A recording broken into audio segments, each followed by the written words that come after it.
Welcome everyone on this rainy evening. And I guess it's good that it's raining because then we don't mind. We're not outside on a sunny, wonderful, warm spring day. So, welcome. So, the first thing I wanted to say is that I'd like to know if you want to either type it in the chat or raise your hand and let me know like what are your concerns, or what would you like to learn today, or what do you need in terms of understanding about executive functioning skills? Generally, there are two things. Strategies are not that dissimilar when you're 10 years old or when you're 24 years old or 35 years old. All right. So I do have a practice with a lot of ADHD and other neurodiverse, and the kinds of strategies that you use are similar.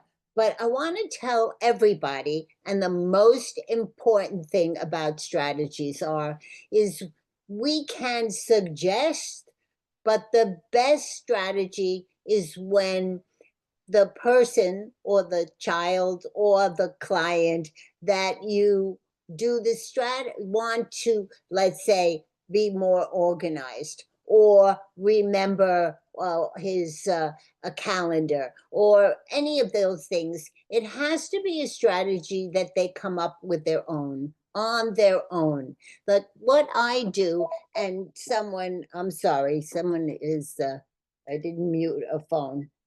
So the one thing I have to say is that we all are, and I think many of us know about that everyone is a different type of learner. So everything is the brain, and our brains are similar and different. So if you're a visual learner and I give you a different kind of strategy, then it's not going to work. Most strategies that people think of executive functioning has to do with people choosing visual. But if your child is auditory, then there's going to be something different. And if they're tactile, is another thing. So everybody has to develop their own strategy. And I will give guidelines and suggestions. But let me tell you, it really takes a long time, no matter what age it is, to develop these executive functioning skills. It's, first of all, it's a lifelong learning, and there are so many dependent. But definitely, also, anybody who has a question after can always email me their questions. We'll give copies of different scales that I have. And so hopefully that will help you out. Is there anyone else that has a particular question or need or something that they want me to answer? You can raise your hand or type in a question. Otherwise, let's go on with the show. Okay? All right. So the slide one. Yes, I'm playing. That's all right. All right, let me know if you can see this. I don't see anything right now.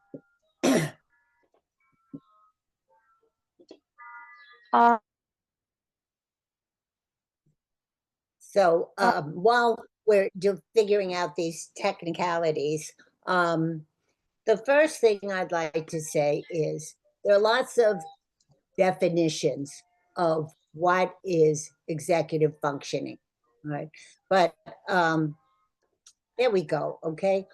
Why and what we need to know is the name of this, okay? Go to the third slide.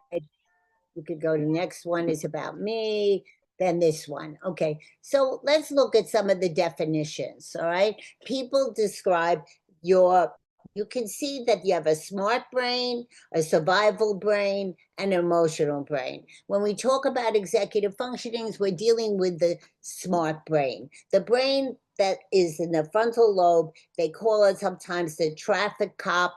They call it the air traffic controller, the set of processes that goes and reaches out to everything in your brain, the other parts that are needed to do uh, uh, memory or organization or self-regulation or attention or focus. So, or if it's auditory attention you need, the smart brain, your frontal lobe is going to go to your auditory part of your brain, so that's how the system works. So these executive functions these are the advanced cognitive functions that are housed in your frontal lobe.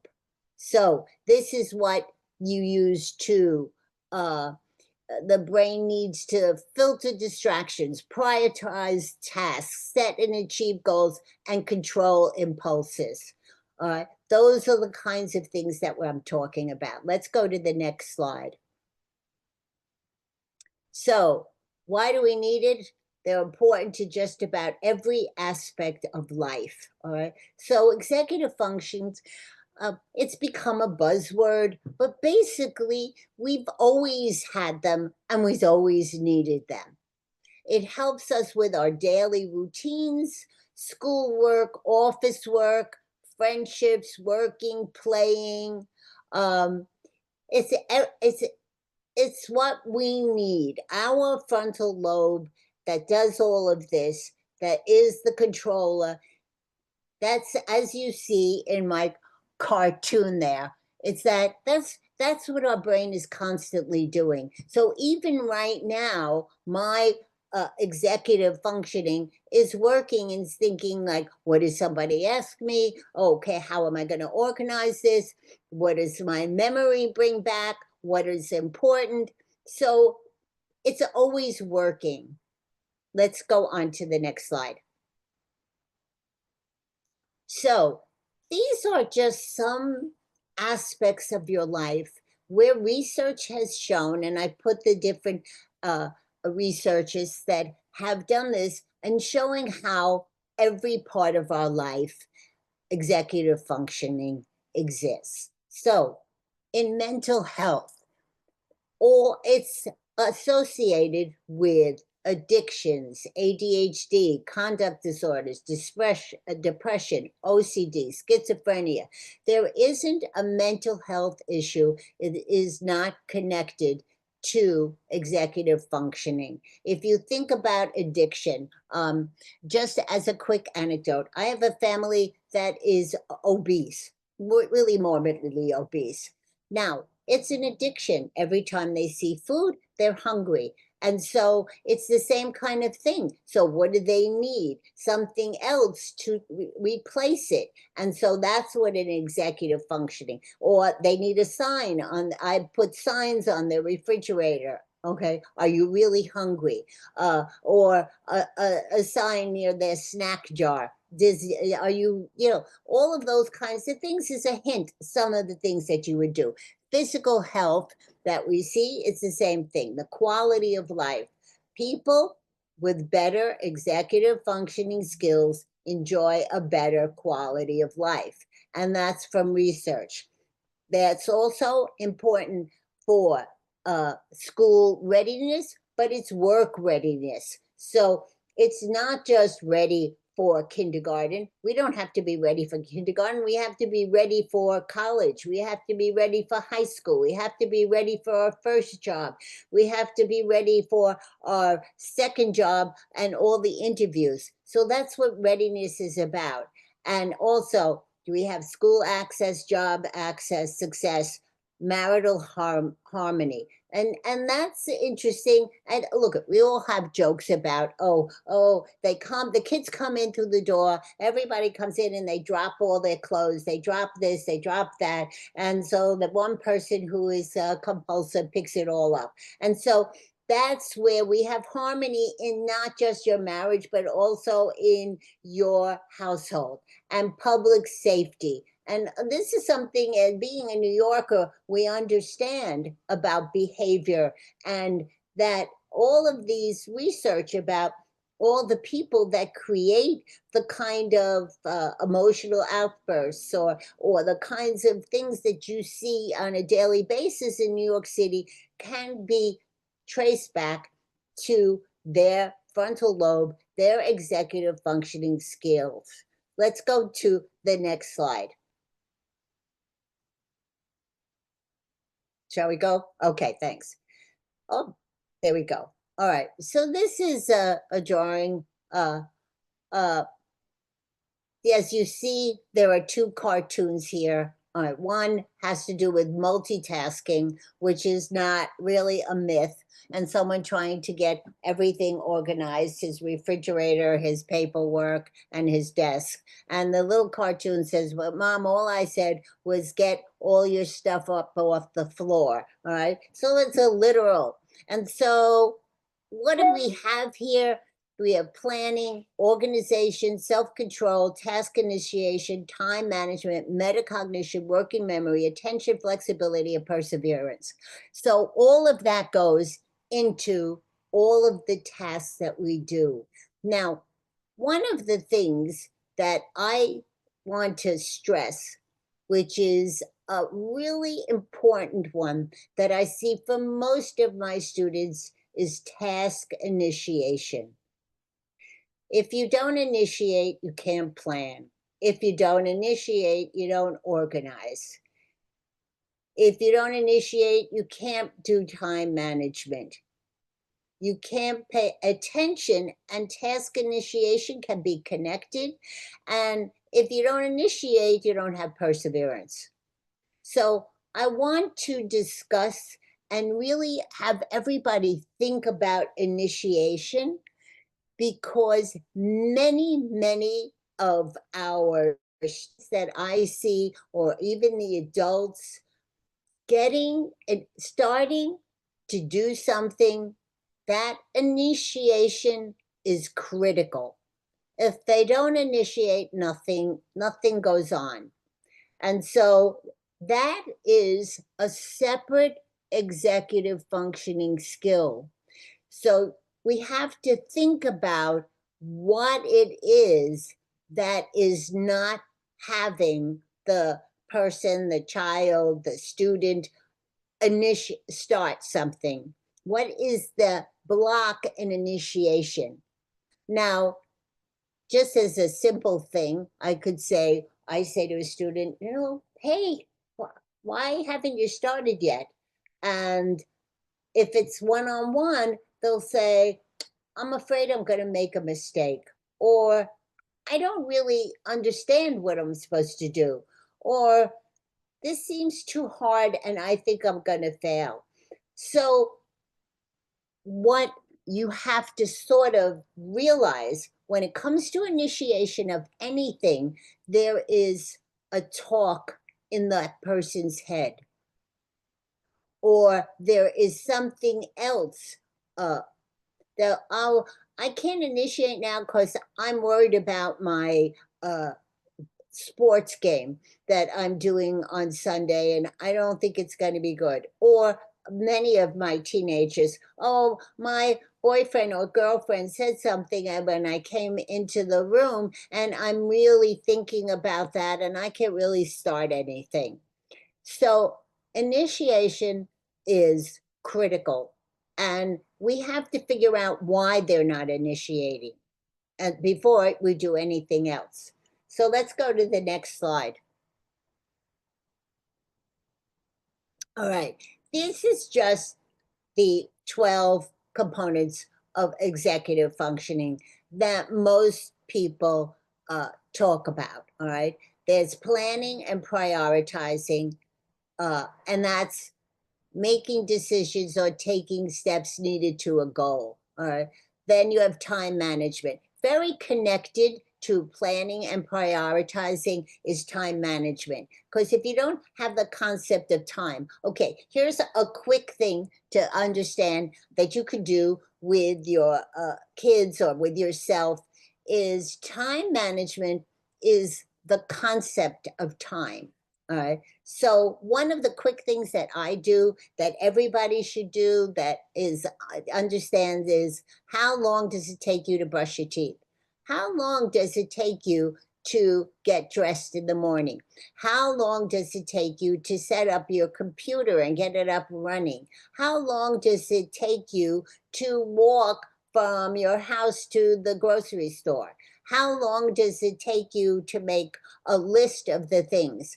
uh, Using also very basic habitual habits that kids or adults or teenagers do um, helps them to understand that concept of time, of how long it takes. So many of the academic support that I do, how long does it take you to do your math homework? How long does it take you to study for a quiz? Uh, so that they get you can't manage your time and you can't be efficient if you don't have a like internal clock understanding. So that's another thing that people talk about time management, what it is, and I love that they have no concept of time.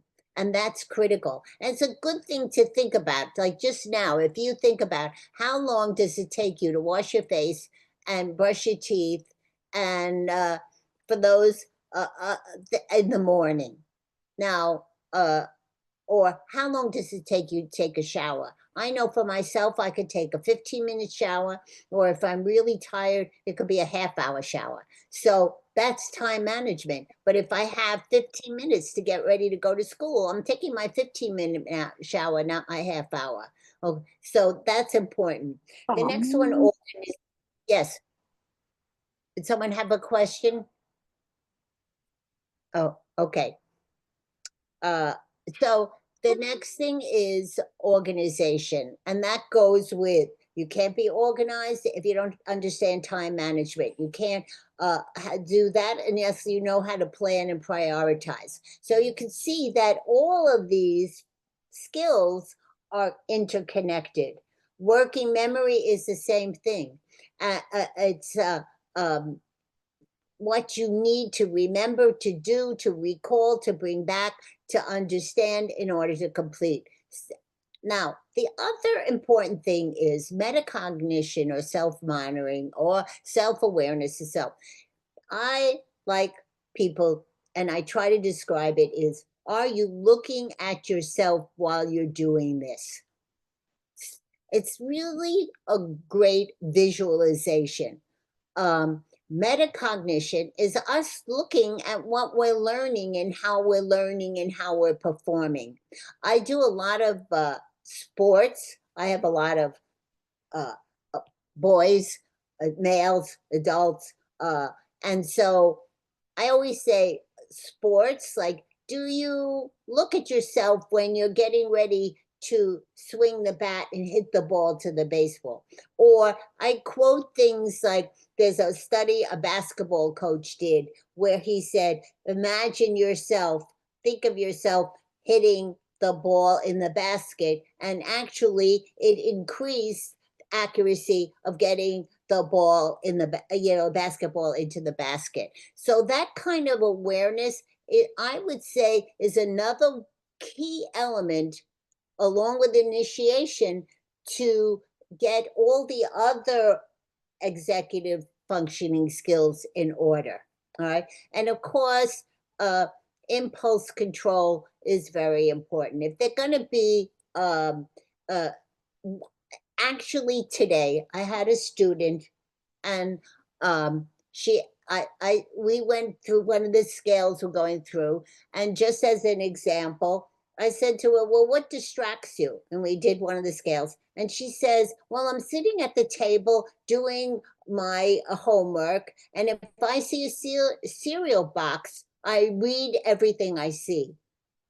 So I thought, well, this is not going to work. And so that's how I got an understanding. She was able to say, oh yeah, if I see anything, I start reading it, I start reading it. So visual distraction of words, only words, not pictures. And that's how discrete. So what did I do? Of course, I said to her family, I think we need her to do homework where there's nothing written around her. So I'm not going to go through all of these. It's just not, it talks more in depth about it, but, and you see task initiation again, flexibility. Okay, so that's the other one that I wanted to talk about. Flexibility is very important. All right, so if you don't demonstrate flexibility, then anyone you're trying to influence will not. And so when I work with students, I am always, flexibility means like if they want to do something in a way that you are uncomfortable with, you cannot change it. You have to let them do it in their way. So you have to be flexible as well as they being flexible. A lot of times I used to do feeding or whatever. And, some of the early feeding, they wanted to feed themselves, even though it was messy. And I said, no, you have to be flexible. You have to allow that room. And so if you're working with people who only want to do things a certain way, then you have to find within that way to work. All right. So flexibility, although you want to teach them flexibility, it's the hardest thing to change if people are very inflexible. So it has to go slowly. So you're better working through the way they do it and figuring out, and then maybe move it a little bit at a time. I hope that makes sense. But let's go to the next slide. And thank you for, okay. Now, the first time I did this, I asked for the staff to give a survey of what they thought needed the most intervention. And they said sustained attention, self-monitoring, flexibility, initiation time management, working memory, organization, and of course, I'm not going to deal much with abstract reasoning because it's very connected to someone's uh, cognition overall. So I'm going to focus on the others. And you'll see that self-monitoring is the same as metacognition, looking and being aware what you're doing, how you're doing it. Now, sustained attention is perseverance, right? Flexibility is what I said is most difficult, but initiation and time management, working memory, organization, and of course, all of the others are ones that you can do more intervention with. Let's go to the next slide. All right.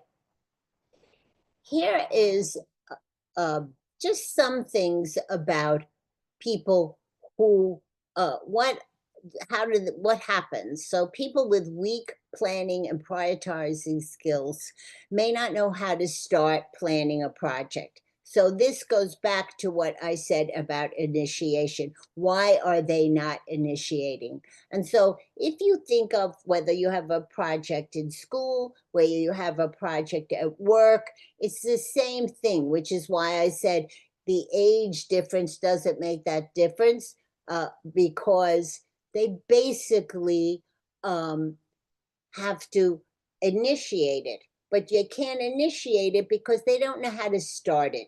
So some of the things that you do, of course, is that they could write down everything that they think they need for a project. So if I was doing this work project, I would write, well, what are all the skills I'm going to be doing? And then how many slides do I need, or that, so that you break it apart so that it's in smaller, manageable parts so that they're not so focused on the big picture, which is overwhelming. So also, if someone who can't plan and prioritize, they don't meet their deadlines, they have low productivity, And so breaking things down helps them initiate, because then it's a little step.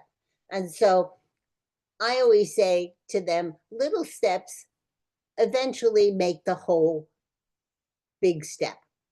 And so breaking it down, sometimes I use syllables and words like constitution. If I say constitution, then the whole thing is constitution. And so it's the same thing, that you use examples for them, of breaking it down into little parts and smaller. What do you have to do first? And so the big project isn't so overwhelming. And then they can plan. Of course, planning, as I said, is very connected to time management.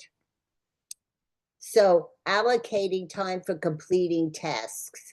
If you don't know how long it takes to complete a task, then you don't know how to allocate.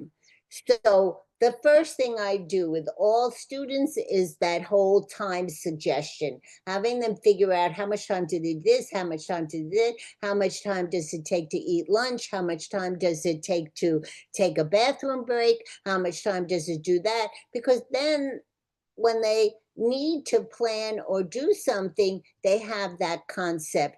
Oh, now I can plan it. You cannot plan time or manage it if you don't know how long it's going to be, or how long it will take you to do a project. Now, organization is another skill that is very important. Okay, so workspaces that are cluttered, uh, they have following directions and listening is part of organization as well. If you cannot listen to how a direction is, or if you don't understand directions, then it's very hard to transfer that into an organization skill. Uh, um, Having someone organize a space, everybody does it different. Okay. So, for instance, when I worked in an office and I had tons of files I worked in a committee for special education, and I had files that I were going to do, and files that I was working on, and files that I was completed. So I had 3 different tables. Now, people would come into my office and say, "Oh, look at your room. It's filled with all these files." And I said, "Ask me someone's name," and I would walk to exactly which file it was, right? So people thought my organization was bizarre, but I had 3 different tables. I had everything in alphabetical order. I knew exactly where everything was and where it was going. So, what is the learning experience? Everyone has to organize. When you go into someone's room and you say, "Oh, this looks disorganized," and they say, "Oh, I don't think it's disorganized," ask them, "Okay, so tell me, what is your organization?" Right? What's your organization here? Now, some may say, "Oh, well, I put all my things here and I put all my things there and out there." And you say, "Oh, that's a good idea. But these things over here, I mean, they're not really piled up. What do you spend 10 minutes to go through it? How do you find it?" So ask, that's another key. Ask questions, don't tell. All right. If you tell someone, "Oh, I think you should do this," then they're going to do this. But if you say, "Oh, well, if that's how you're organized, can you tell me how you do it?" And then you ask questions. Well, how do you do this? Or how do you find this? Or if it takes you 10 minutes to find it, that's not really good time management. And what I always say to people, if you manage your time of all the things you have to do, then you have a lot of time for fun. Okay. So every night I like to go out and do fun things. So, what are the fun things you like to do? If you get everything done the way you're supposed to, then you have more time for fun. And that's for everybody. That's for adults. That's for when you do, I have times where, and also if someone wants to manage their time and it's at odd hours that you wouldn't do it, you cannot be inflexible. You have to see, well, can you do it this time? Can you fit it in? Do you get enough sleep? That's another thing. I have them discuss sleep and when they go to sleep and what time they wake up. And so part of time management is included sleep time and eating time and just not doing anything time. So your time management should be the whole day, not just the particular thing that you're doing. It should be your week, your day. Also, when it comes to organization, and you see what happens with these weak skills, I never give someone a planner. They have to figure out. I give them like lots of pictures of different kinds, suggestions. They have to find which way of planning and organizing is for them. I find that kids that I have or adults who are artistic, they like making artistic ones in different colors and different things. Uh, Oh, I see someone about phone addiction. Okay, so that's a whole other thing, and I will get to that because that goes back to what we were talking about, mental health and addictions. All right, and going back to what that does to your brain. All right. Also, flexible thinking. I want to say flexibility is an example that everybody has to give to everyone else. But if someone is rigid, you have to find out why they're rigid and then ask them why or how they can do things differently or become more flexible. But let's go to the next slide.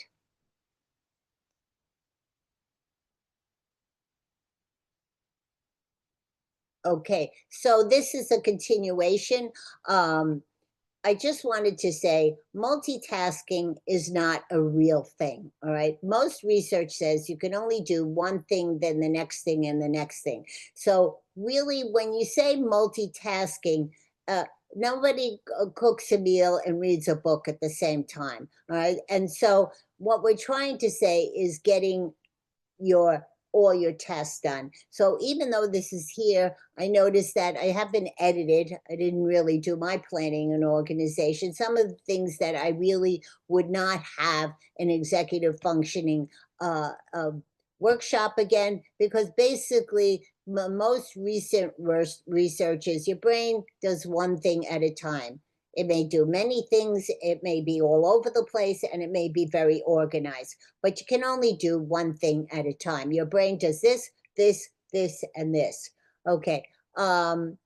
Working memory, I'm going to get to at another slide, but obviously it's important for putting things in your back of your head. I use sticky notes, okay? Some people, I don't, that's another thing about memory. I tell students you cannot remember everything. You have to develop a way of memory. If it's on your phone, if it's on your laptop, if it's sticky notes, it has to be something you could see, that you look at and you remember to look at so you can remember. All right. That goes back to initiation. Is if you don't remember that you have to look at something or know what you have to remember or where you put it, then you're never going to remember it. Okay, let's go to the next slide. So here we go through some of the skills. I'm not, these are rating scales that I use. I use it with all ages. It's very successful. All right. Your attention span is not very long. My attention, what? So the first skill, of course, is they have to be paying attention. So if you're having a conversation with someone and they're not really attending and there are all kinds of distractions or they don't attend, now I like to see and especially when you say about the phone. So many people say, "Oh, I can't attend," but then they're on their phone and they're on the phone for an hour. All right. So you can attend, right? You only attend to what you want to. And also, the idea is attention can be very hard.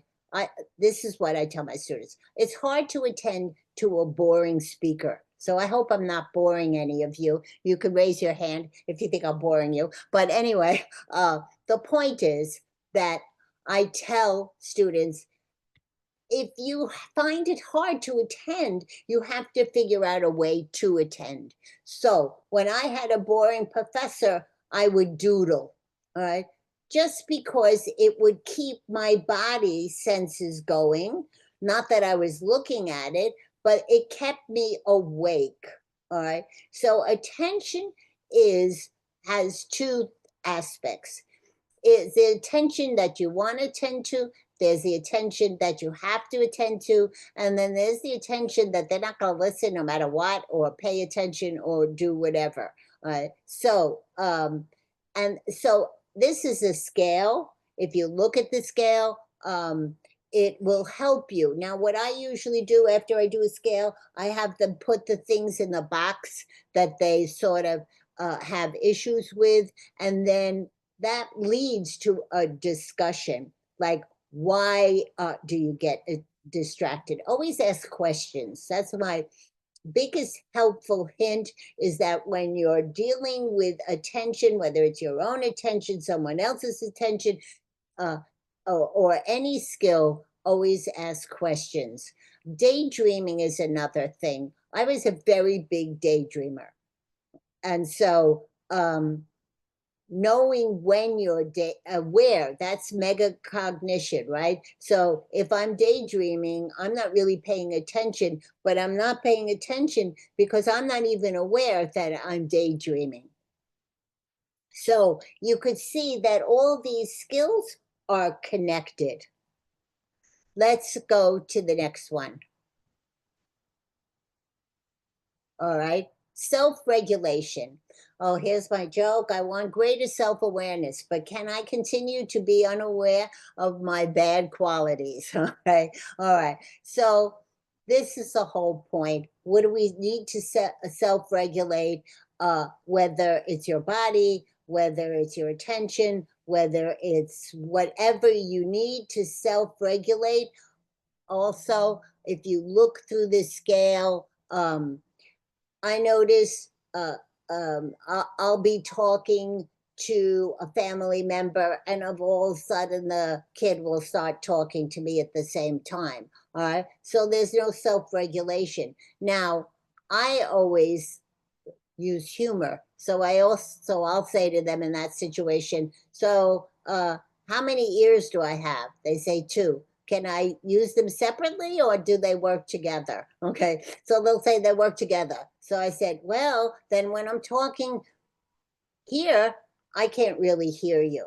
So what do you need to do? And so I use that self-awareness, and I use a lot of humor to sort of bring awareness to developing different kinds of strategies for self-regulation. Okay, let's go to the next one. Flexibility, I talked about. This is a good explanation of flexibility. You know, they said, "Can you please shovel the ramp?" And he said, "Oh, all these other kids are waiting to use the stairs. When I get through shoveling them off, then I will clear the ramp for you. But if you shovel the ramp, we all can get in." All right. So this is like someone who has learned to do something this, and this, and doesn't know how to take a shortcut. A lot of that has to be demonstrated, learned, but also ask a question. It's the same thing, like, why do you need to do it this way, or why do you have to do that, or what do you think you can do instead of doing that will work better? So all flexibility is something I think everyone needs to work on, and needs to be aware of. And also, people, or sometimes someone looks inflexible, but they do it for a reason. So always go back to why. Okay, so why are you getting upset because I changed the schedule? And they say, oh, because I was really looking forward to it and blah, blah, blah, and this. And so I'll say, well, do you know why I changed it? Oh, why don't you use the why, ask a question. And then when I explain it, then it becomes not a random. So unexpected changes can, to develop coping skills is to get to understand why a person is changing it and why they're explaining it. Okay, next one. Time management. Time management is a great concept, but who has the time for it? Okay, all right. So I always like that. But the most important thing, like I said, is that, you know, um, you need to have a concept of time. Then, when you go through everything you do in a day or all the things that you need to do, and you understand how time, then you can manage your time and then you can have them plotted out. But if you don't have an internal clock and an idea about how long something takes, you will never have time management. and and initiation also helps. Like, you see, some of it has to do with chores, some of it has to do why you waste time, and so we go back to the other thing. Let's go to the next slide, because I want to in 1 minute get to some questions here. All right, organization. I made a list of 100 things I need to do this week and numbered them in order of importance. Unfortunately, 99 are ranked number one. Okay, so this is a perfect example about organization. All right, all right. You have, you can't do 100 things, right? So the most important thing, if you're going to do organization with anyone or any suggestions, if you have to rank it, what's the most important thing you need to do, and how are you going to do it? What's the next important thing you need to do, and how are you going to do it?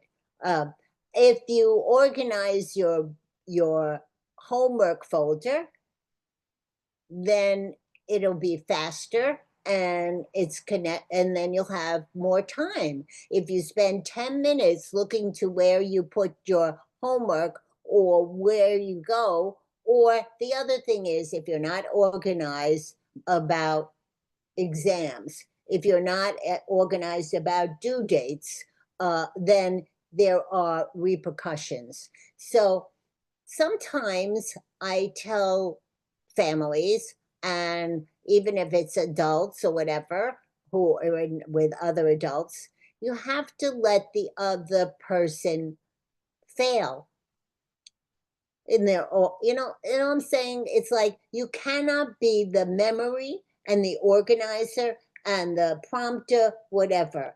You have to have it like, oh, well, you didn't study for your exams long enough, so what happened is you didn't pass, so what are we going to do this time?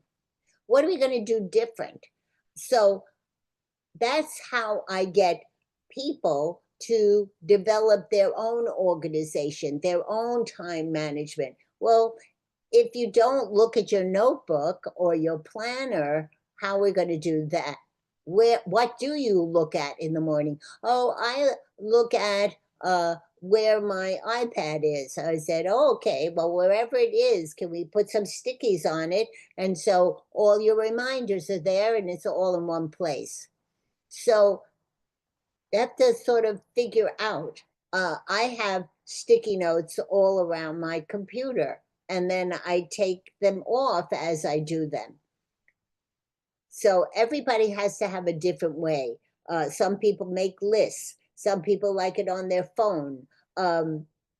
Since most of my students have phones, if they want to use alarms on their phones, it's good. There or signals or visuals, or computer technology now has so many ways of reminding us. Have them choose, if you're helping a person, how to do that. let's go on. Okay, so this is a quick activity. I thought everyone would be good. It says, I don't see how you remember your locker combination, Charlie Brown. It's easy, 3, 24, 7. See? But how in the world do you remember it? Because Babe Ruth was number 3, Willie Mays is number 24, and Mickey Mantle's number 7. Okay, so this is it's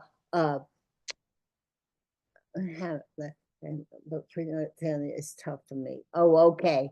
All right. I saw a question. It's a good one. Yes, it's tough to watch someone fail. All right. That was in the questions.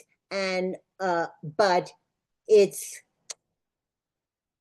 if you always there to help and they never know what failure is, or they still fail because you're not there always help. So choose something that is not as dramatically significant, like failing a major exam, but little failures, so that you can start building up awareness about less brainstorm. All right, because if you never fail, and you know the I think it's a quote either from either Edison or someone.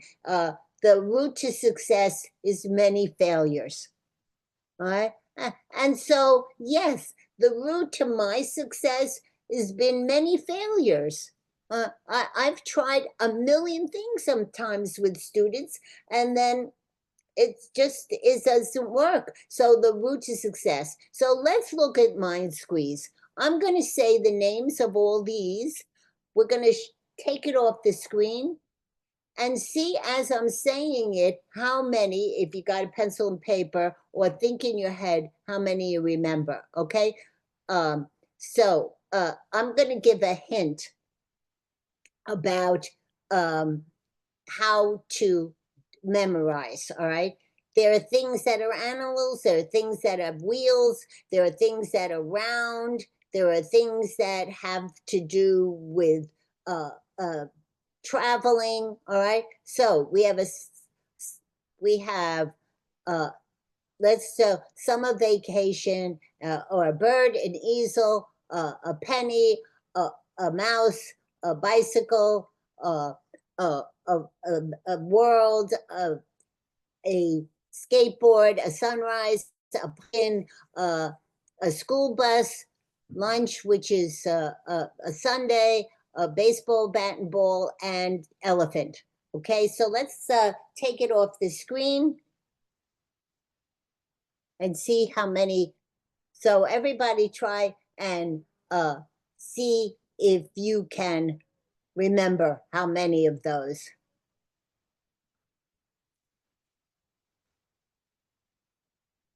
If I gave you the hint of chunking, okay, that's what I do, you know, like, so when I said wheels or whatever, so it's a hint to get anybody who's studying for exams. The other hint for studying and memory is movement. If you move, I do spelling, vocabulary with many of my students, or other things, mnemonics.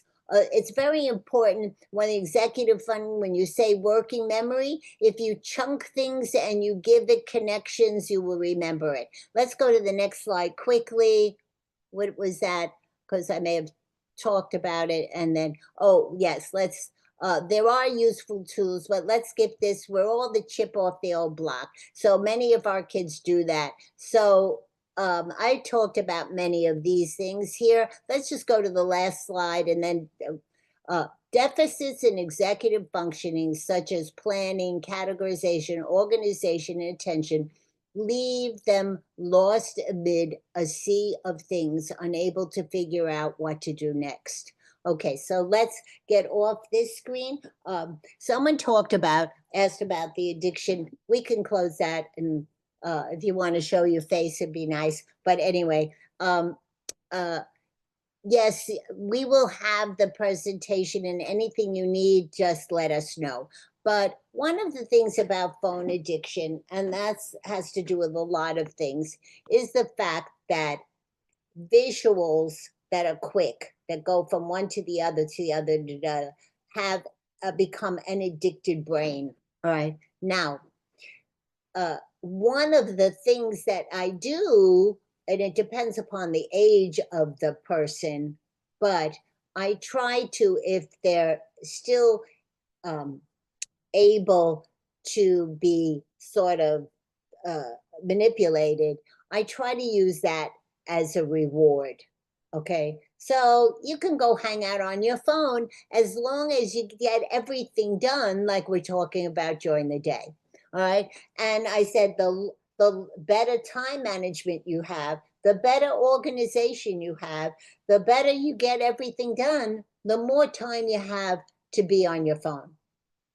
So that's how I manipulate it. And you'd be surprised how organized they start becoming and how more time management they do, or what chores they get done or whatever, when you use it as a reward rather than saying, oh, you're spending too much time on the phone. Okay. You say, let's leave this to this time, to the, not be right before sleep time, but let's say, right after you eat dinner or something like that. But if you get everything else done, then you could do that. So that's what I do.